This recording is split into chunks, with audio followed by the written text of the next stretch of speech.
अस्सलाम वालेकुम दोस्तों, मिस्टर इंजीनियर यूट्यूब चैनल में एक दफा फिर से खुश आमदीद। आज की इस वीडियो में हम आप लोगों को ये बताएंगे कि आप 1.2 किलोवाट के इस इनवर्क्स के इन्वर्टर को अपने घर में किस तरह से इंस्टॉल कर सकते हैं, और इसी के साथ आप लोगों को ये भी बताएंगे कि इस इन्वर्टर के साथ 150 वाट के सोलर पैनल कितने आपने लगाने हैं।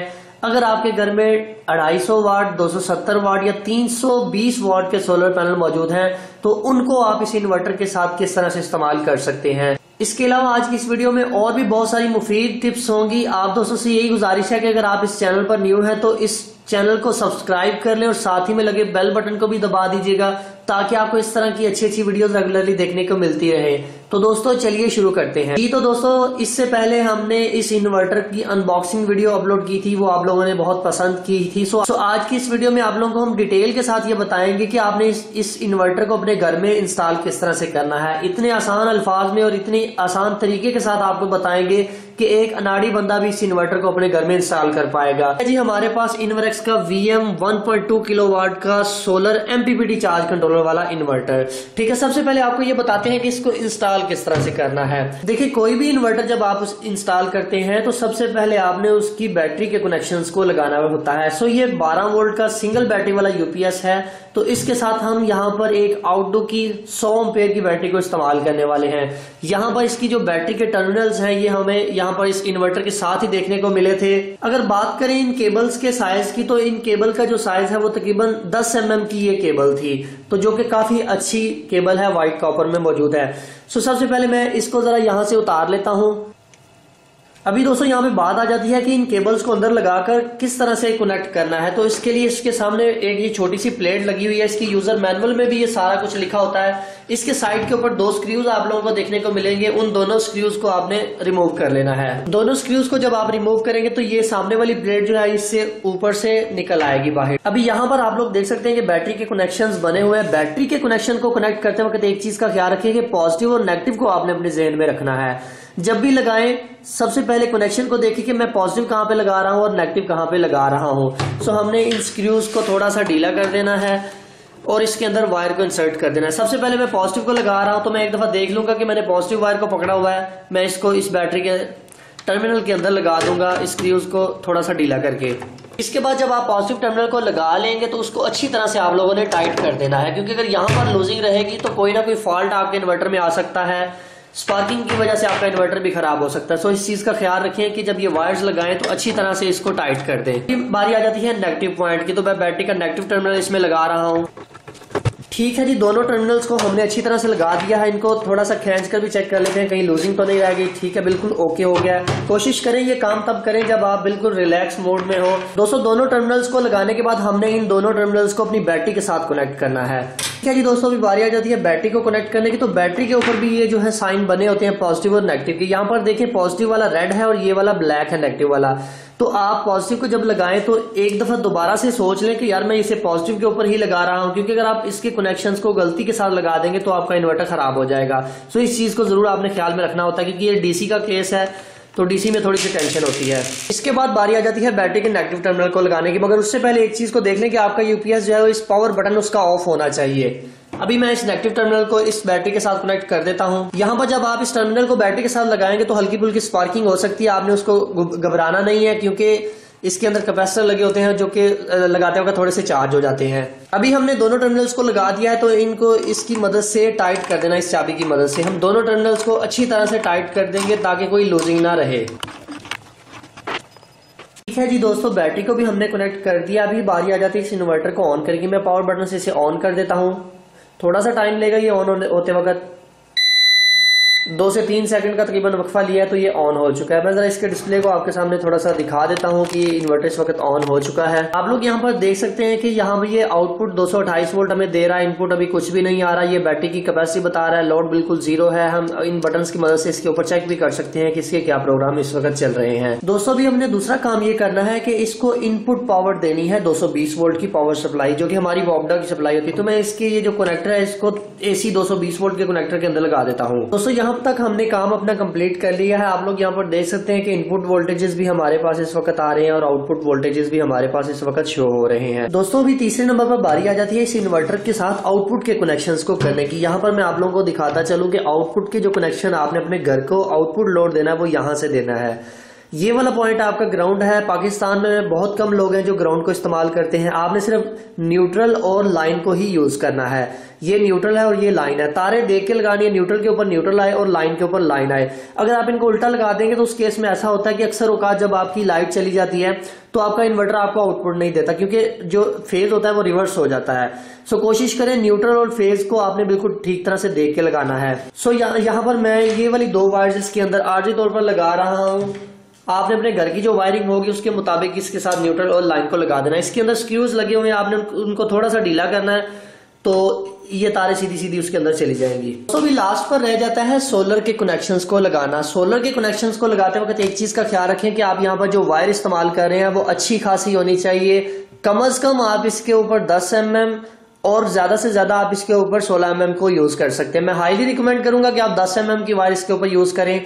अगर आपके पास 6 mm की है तो वो भी चल जाएगी, मगर मैं इसलिए सजेस्ट कर रहा हूं क्योंकि वायर के लॉसेस बहुत ज्यादा होते हैं। तो कोशिश करें कम से कम 10 mm की वायर यूज करें। यहां पर इस पीवी की वायर को लगाते वक्त एक चीज का ख्याल रखना है कि पॉजिटिव और नेगेटिव को देखकर लगाना है। सो यहाँ पर मैं पॉजिटिव के अंदर पॉजिटिव और नेगेटिव के अंदर नेगेटिव को भी लगा देता हूँ।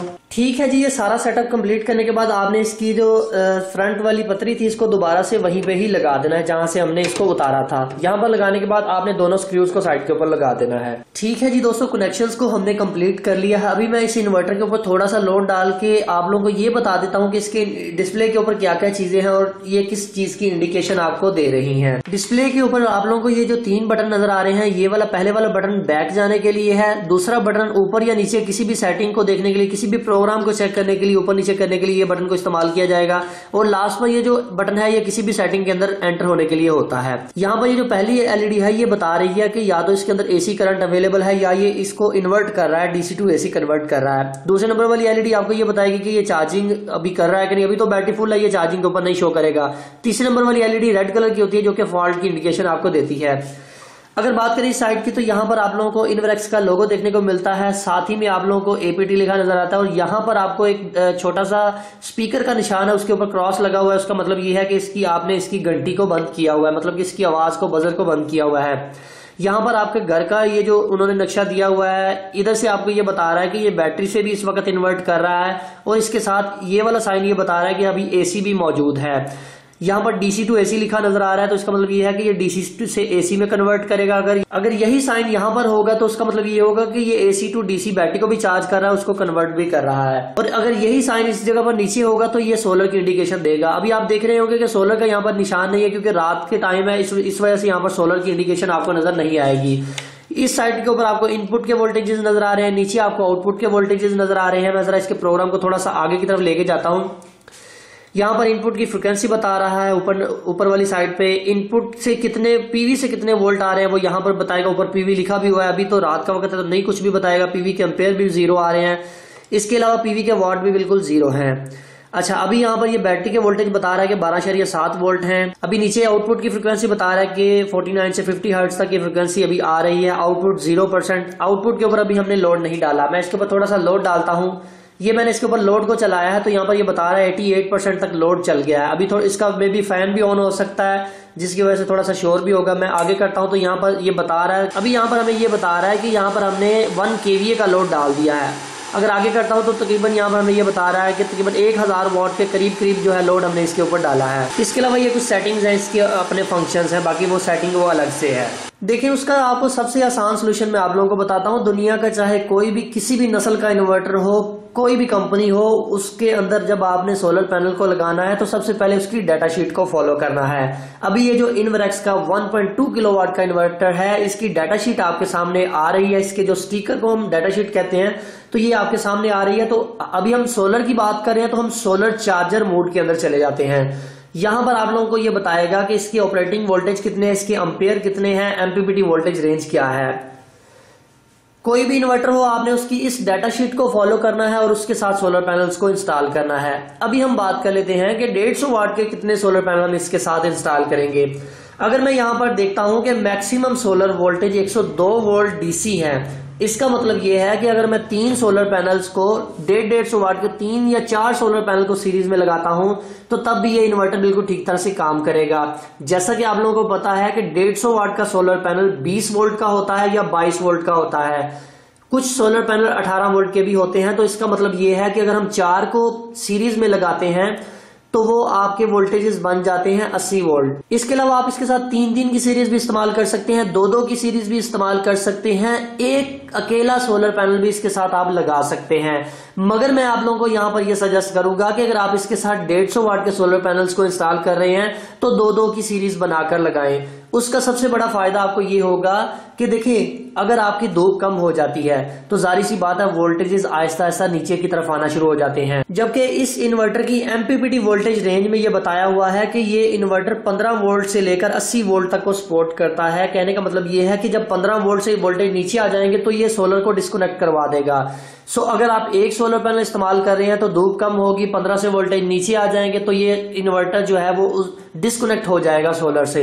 सो इसका बेस्ट सोल्यूशन ये है कि 2-2 सोलर पैनल को सीरीज में जोड़ा जाए, उनकी 2-2 की सीरीज बनाई जाए और इस तरह से आप इस एक इन्वर्टर के साथ 8 सोलर पैनल को 2-2 की सीरीज के साथ इस्तेमाल कर सकते हैं।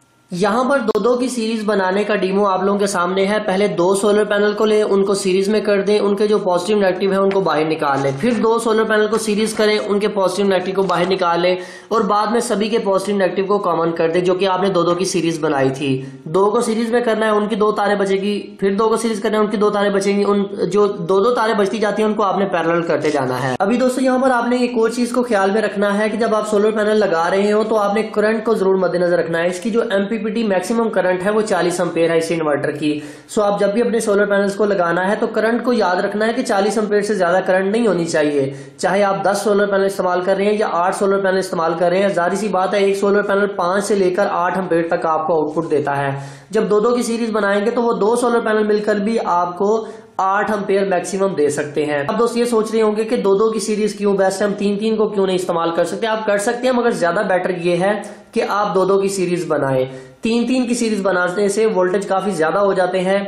हमने वोल्टेजेस को के साथ साथ अपनी करंट को भी मद्देनजर रखना होता है। सो इसलिए कोशिश करें 1.2 के साथ 150 वाट के 2-2 सोलर पैनल की सीरीज बनाएं जो कि मैक्सिमम 8 से 10 तक हो सकती है। अभी बात कर लेते हैं कि 250 वाट, 270 वाट, 300 वाट या 320 वाट के सोलर पैनल को इस इन्वर्टर के साथ किस तरह से लगा सकते हैं। वेल, ये बड़ी मजे की बात है कि इस इन्वर्टर के साथ 150 के अलावा आप 250 या जो 24 वोल्ट के जितने भी पैनल हैं उन सबको आप इसके साथ इंस्टॉल कर सकते हैं। उनको इंस्टॉल करने का तरीका ये होगा कि आपने सभी सोलर पैनल को पैरेलल में कनेक्ट करना है। अगर आप सारे ही 300 वाट के सोलर पैनल यूज कर रहे हैं तो आपने सभी को ही पैरेलल में लगाना है। आप 2-2 की सीरीज भी बना सकते हैं, इवन के 3-3 की सीरीज बना सकते हैं, मगर कोशिश ये करें कि अगर आपका जो सोलर पैनल है वो 24 वोल्ट का है, 250 वाट है, 270 है, 300 या जितने भी वाट है उसको आपने पैरेलल में यूज करना है। उससे आपको बहुत ही बेहतर रिजल्ट मिलेगा। सो फाइनली दोस्तों, ये सारी चीजें थी जो हमने आपके सामने रखी कि किस तरह से आपने इस इन्वर्टर को लगाना है, किस तरह से इसकी डाटा शीट को देखना है, सोलर पैनल को किस तरह से लगाना है।